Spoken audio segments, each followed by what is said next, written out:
Do you feel like your running pain keeps coming back as you increase your mileage? Like most people, you might be thinking it has to do with your gait. You might even be thinking about spending $500 to $700 on a fancy watch to better understand your pacing. Today we're going to tell you how your iPhone can give you some insight that even your watch can't. So you might know that your iPhone tracks our steps, even without the watch. But did you know that they also assess your walking gait? Yep, hidden within the Health app lies a treasure trove of data called the mobility metrics, walking asymmetry and double support time. These imbalances can lead to shin splints, foot pain, knee pain, and even shoulder pain. To ensure accuracy, Apple conducted a peer-reviewed study on these metrics. The results showed high accuracy for adults, but not kids. So sorry babies, you're better off watching Bluey. What is the difference between walking asymmetry and double support time? So walking asymmetry measures the difference in time spent on each foot during a walk. A higher asymmetry indicates an uneven stride, which can lead to inefficiency and ultimately injury. Double support time shows the percentage of time during a walk where both feet are on the ground. Ideally, you want a low double support time, indicating a smooth transition between steps. While these features are for walking, they offer valuable insights for runners too. Think of your running form as a faster version of walking. Analyzing your walking gait can reveal underlying inefficiencies. Now that you understand the data, let's use it to improve your running form. So let's dig into your stats. First, go into the Health app. You can drag down from the top and type in Health. Then go to Browse, Mobility, and then look at the very top. It should be the double support time first. A normal range for this is between 20 and 40%.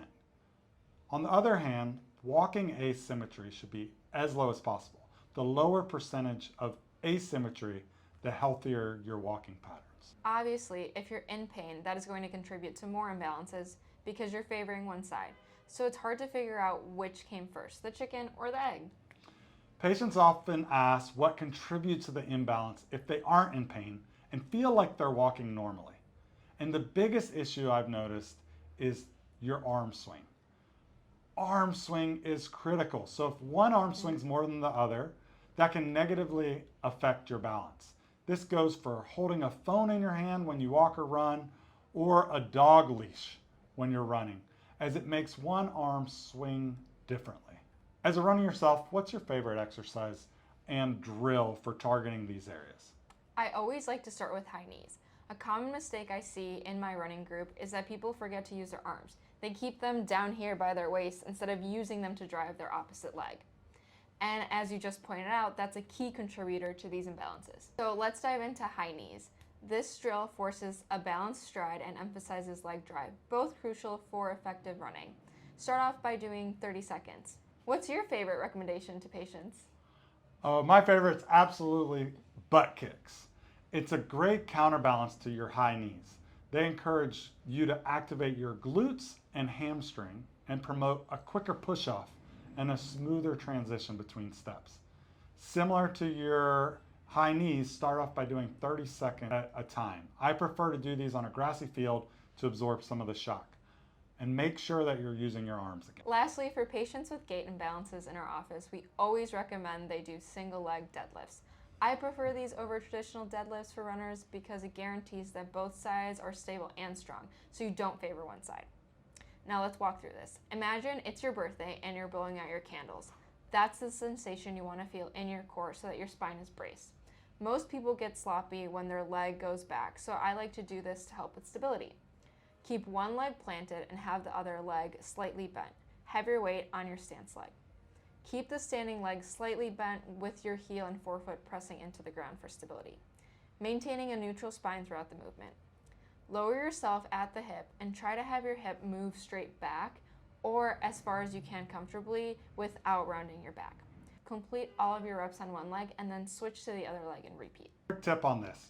Since we're already talking about your iPhone, I strongly encourage you to film yourself doing this for the first 10 times or so, or have someone else with you to make sure that you're getting the most out of your effort and that you're using your body properly. Now remember, consistency is key. Practice these drills regularly and see if you notice a difference in your walking data and ultimately your running form and lopsided aches and pains. In our office, we break down all of your running muscles side to side to compare them, particularly your quads, psoas, glutes, hamstring, and lats, which are your primary movers during gait. We want to make sure that they're working symmetrically and quickly. If these aren't working, it's going to be very hard to get your walking asymmetry to improve. Remember, there are limitations to iPhone data. While informative, it can't replace a professional gait analysis. If you're a do-it-yourselfer, we'll give you a tip at the end for the most logical next step. If you're running low on time and you've tried this for 2 weeks and haven't seen an upward trend in your data, you should absolutely see a sports professional. Okay, do-it-yourselfers. If you've been doing high knees, butt kicks, and single leg deadlifts and there's still an imbalance, watch this video to determine if it's an issue with the small intrinsic muscles of your foot, which are crucial to absorbing shock and propelling you like mini jetpacks. Awesome. Thanks so much for joining us. Look forward to seeing you soon. Bye.